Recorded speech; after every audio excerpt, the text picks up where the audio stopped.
राज आणि उद्धव ठाकरे यांच्या संयुक्त सभांचं नियोजन सुरू. 2 जानेवारीनंतर ठाकरे बंधूंच्या राज्यातील महापालिकांमध्ये संयुक्त सभा घेण्याचं नियोजन.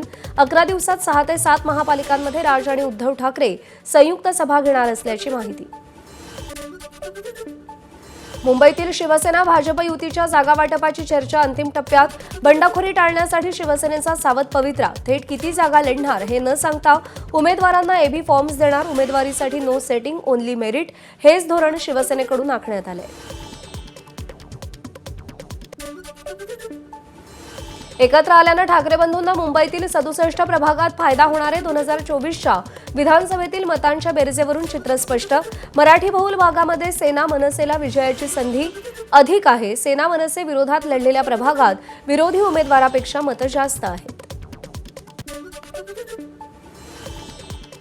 मुंबईमध्ये 1,68,000 दुबार मतदार. मुंबई महापालिकेनं अंतिम आकडेवारी सादर केली. घरोघरी जाऊन केलेल्या सर्वेक्षणाची माहिती सादर. 11 लाख मतदार दुबार असल्याचा आयोगाला संशय होता. 48,000 मतदार एकाच जागी मतदानाची हमी देणार.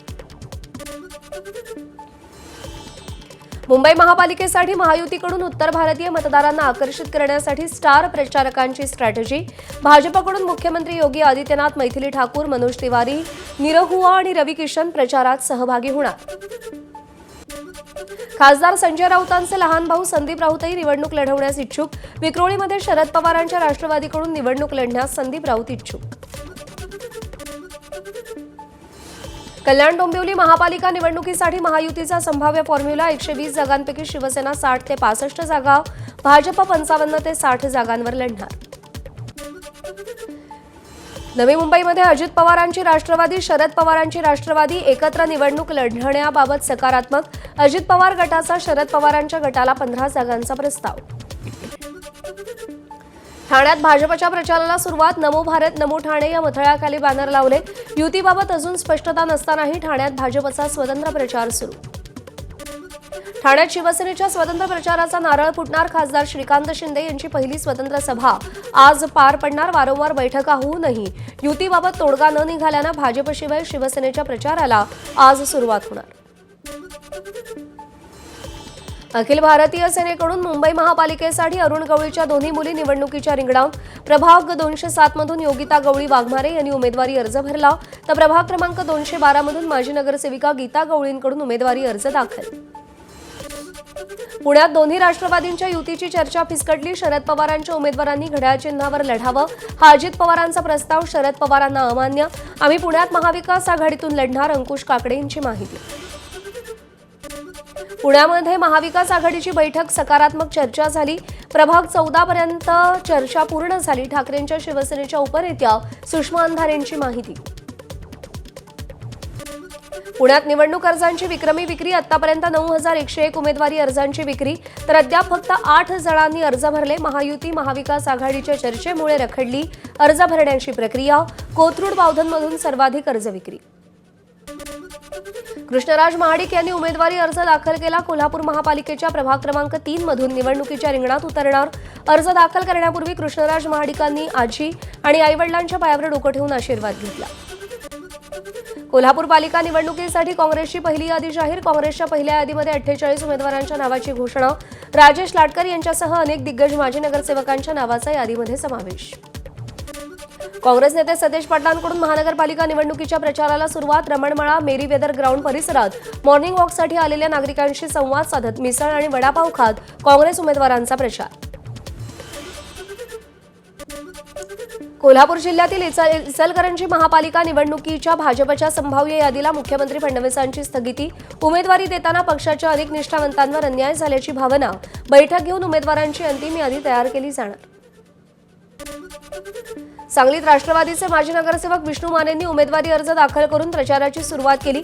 अजित पवारांची राष्ट्रवादी स्वबळावर लढणार की आघाडी करणार याची वाट न पाहता विष्णू मानेंची प्रचाराला सुरुवात.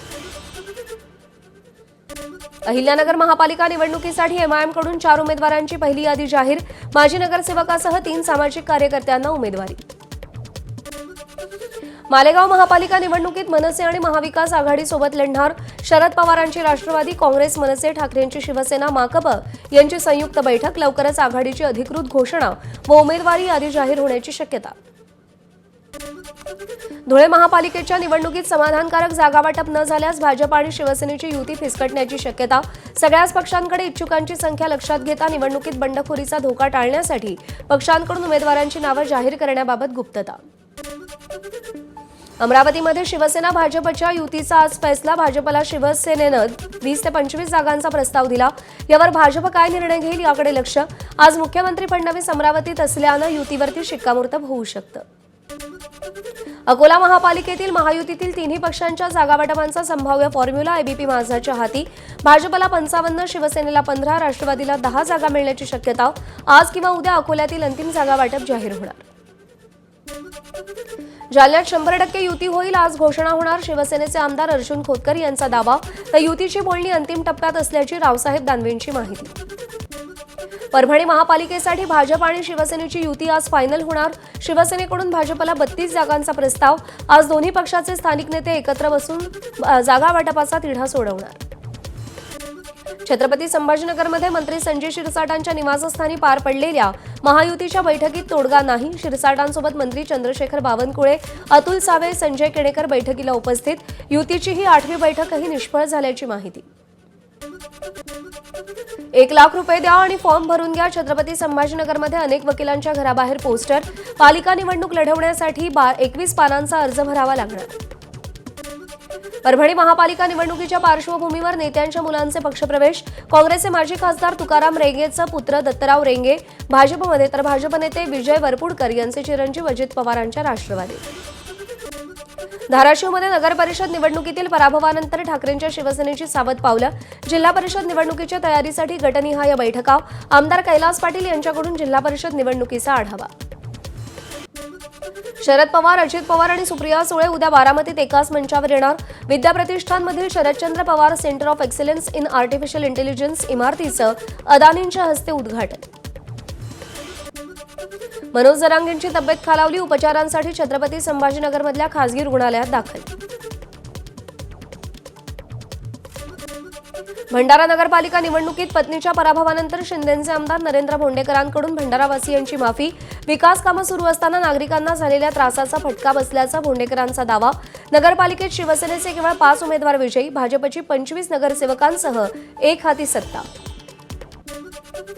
बीडमधील सरपंच संतोष देशमुख हत्या प्रकरणातील आरोपी विष्णू साठेचा जामीन अर्ज बीड न्यायालयानं फेटाळला. आरोपीला जामीन दिल्यास साक्षीदारांवर दबाव आणि पुराव्यांची छेडछाड होण्याची शक्यता. न्यायालयानं निरीक्षण नोंदवलं. नाशिकमध्ये मनमाड इंदूर रेल्वे मार्गासाठी 20 गावातील शेतकऱ्यांचा विरोध. मालेगावच्या चोंढी जळगाव इथे पुणे इंदूर महामार्गावर रास्ता रोको. हेक्टरी 1 कोटी रुपये देण्याची शेतकऱ्यांची मागणी. धाराशिव जिल्ह्यात सोयाबीनची 8 खरेदी केंद्र वाढली. नाफेडच्या 30 केंद्रांवरती खरेदी होणार. 30 खरेदी केंद्रांवरती सोयाबीन खरेदी होणार असल्यानं शेतकऱ्यांना दिलासा.